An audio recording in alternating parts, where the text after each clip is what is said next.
your #1 news team covering the North. The Bahamas Tonight, Northern Edition.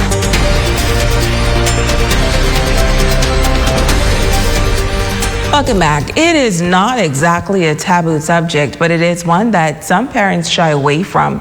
Circumcision is the most common surgery among males. In the United States, up to 60% of baby boys are circumcised. Around the world, the rate is much lower, and that's around about 33%. In tonight's Holistic Health segment, we hear that in Bahamian society, circumcision is simply a matter of choice.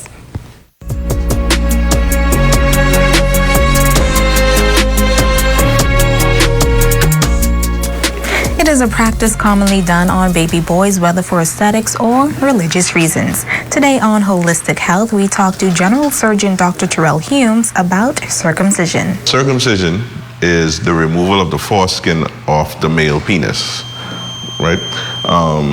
That usually occurs in boys. It can occur from right after birth to basically old age. Usually, when you get a circumcision, it's usually for a medical reason. There are multiple reasons to get a circumcision. There's medical, there's social, there's even aesthetics, if you believe in that. In boys, the most common reason to get a circumcision is phimosis. That occurs when the foreskin of the penis cannot be retracted.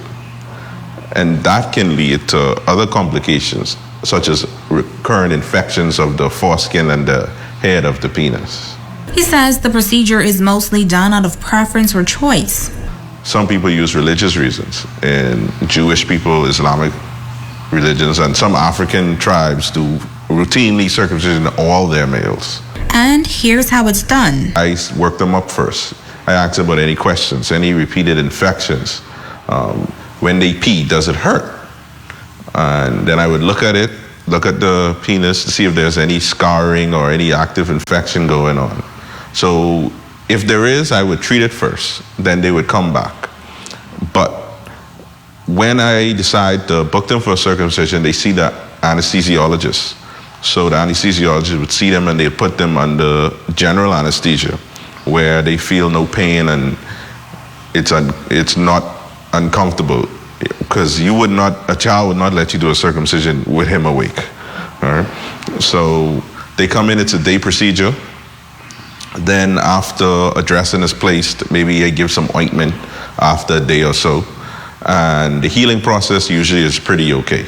After about 3 days, they get back to normal, they're peeing okay, you can bathe them, and just use some antibiotic ointment. Also, I would give them either something like children's Motrin or Calpol, just for mild pain. So back to 3 weeks, they're back to normal. Dr. Humes notes that the risks after a circumcision are small. There are some complications such as bleeding and infections, but they're in good hands. The risks are very small, and the child usually goes back to normal. No complications into adulthood, and they're pretty good.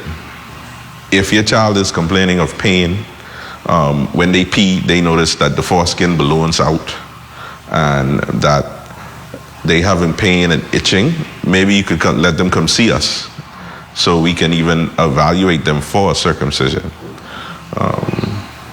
And usually there's no problem.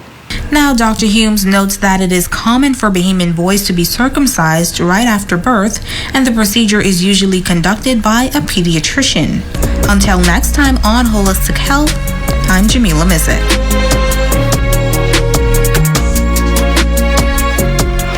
Thanks, Jamila. Well, finally, in news this evening, the Grand Bahama community mourning the death of a giant in education. Former Director of Education Clarence Carroll passed away on Grand Bahama this weekend.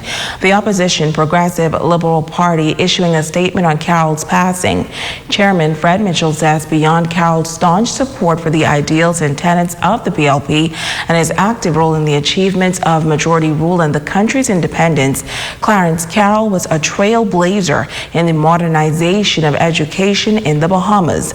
Mitchell adds Carroll's journey in education was remarkable as he rose from a classroom monitor in his hometown of Long Island to the director in the Ministry of Education, where his dedicated and strategic leadership impacted the standard of education nationally.